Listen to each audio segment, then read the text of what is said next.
curious if there's like somebody way off there. If I can, where are they at? I mean, they're far, far away.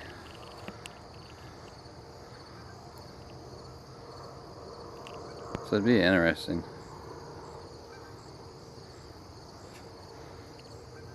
This is like handheld better. There, football field away. I don't know. I'm terrible with that. I'm kind of curious what kind of. Like, it didn't say it's a macro, but it gets.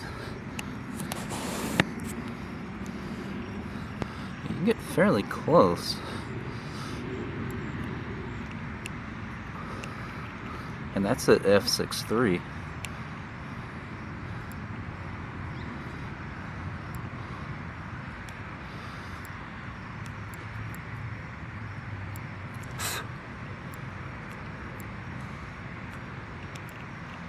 Huh. ISO 1250, 6.3, 1/50th of a second. Okay, I'm on the side of the road, so I kind of want to show some of this off. Like 18, like 100 there. It's at 5.6 now. We'll go all the way to 400. It's at 6.3. This is handheld. Let me actually.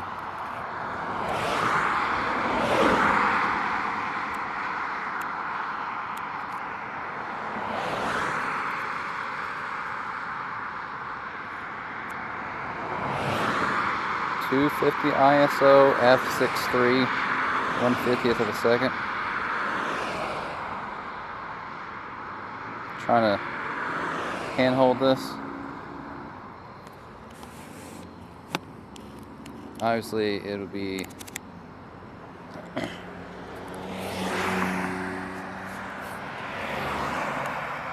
why is it F? There we go, F3. I'm sure the audio picking up. I've been noticing too. Should I put the mic on there? We'll just go with this. I've been, you can kind of hear what the internal mic on the 90D sounds like. But, I was noticing on this lens when I was using it, that if you zoom it all the way out, there's like a little bit of play, but you shouldn't keep it out unless you're like actually taking a photo. So got that there.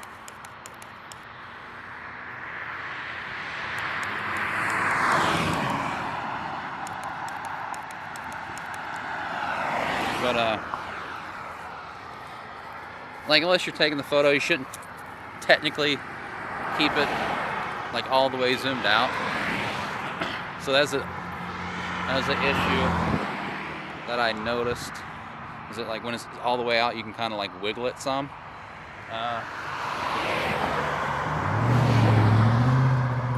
Another thing I noticed, I don't know if it's something with Tamron, I don't know if it's something with this lens design, I don't know if it's something with this particular lens itself, is that I saw it sometimes I was taking photos too, but with the vibration control on, every once in a while you can feel it kind of like, I don't know if there's, like I said, I don't know if it's this particular copy of the lens, I don't know if it's this lens design, I don't know if it's this lens design with a Canon camera, but every once in a while with the vibration control on, you can feel it just kind of, if you're just holding, you can feel it just kind of shake on its own. So I guess when you're taking a photo, and if it decides to do that, that could cause an issue. But, I mean, so I don't know. Then also, like, I've shot some like all the way out at 400. So I'm wondering if because it's 400 at f6.3. So I'm wondering, I'm gonna test this lens out and everything. And I got 30 days. You got 30 days with Amazon to decide if you want to keep something then return it if you don't want to. Actually, let me...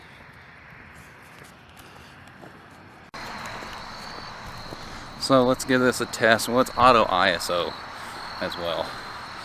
But f3.5, 1/50th of a second.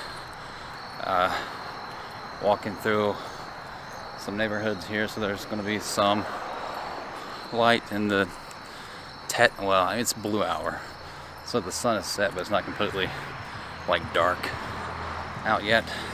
Oh, this thing is heavy for sure. I have to switch hands.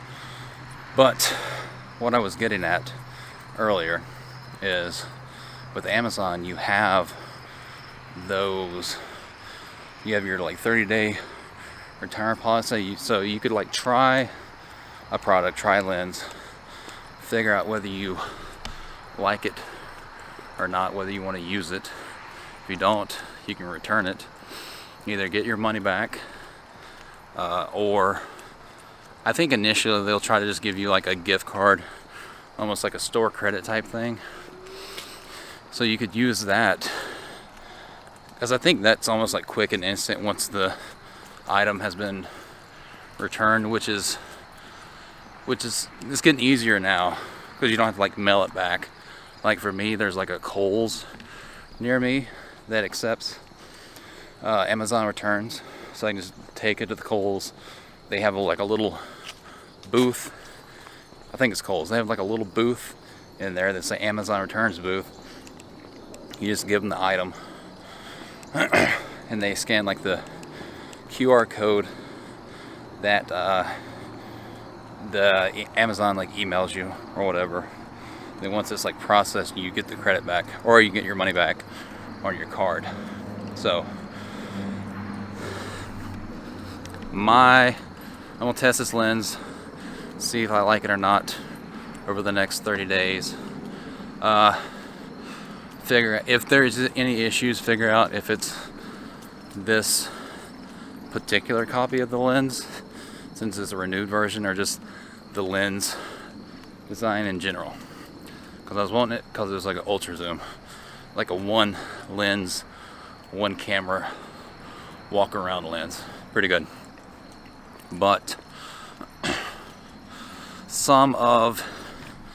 this is heavy. Some of the photography that I do, maybe I'll throw up some images of what I shot, is like certain like landscape stuff, but it's like at golden hour, at blue hour, and when I zoom in with this, it's like 5.6 and 6.3.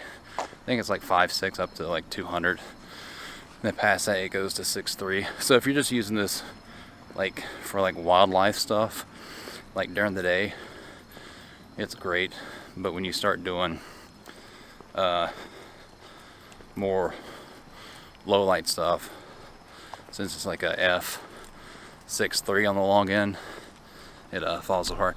Because I'm wondering if I absolutely need, because 200 to 400, here's the difference, but whether it's a big enough difference, I don't know.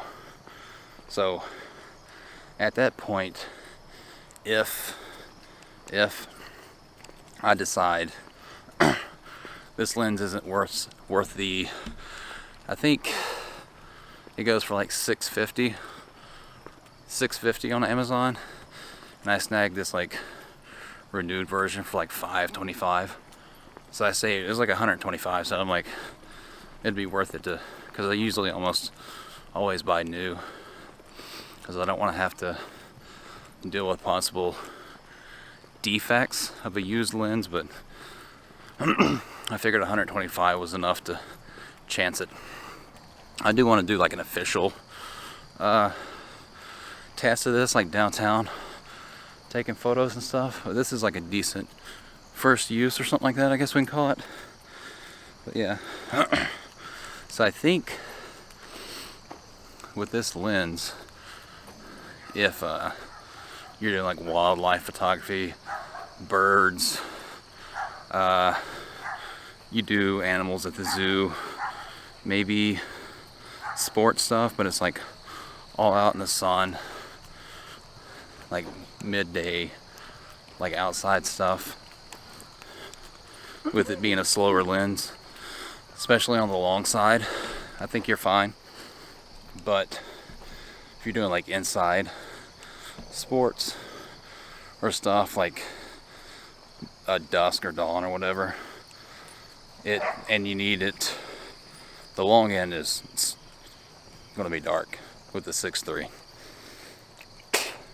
So that's my little rambling on that. So if you got any questions, you can put them below.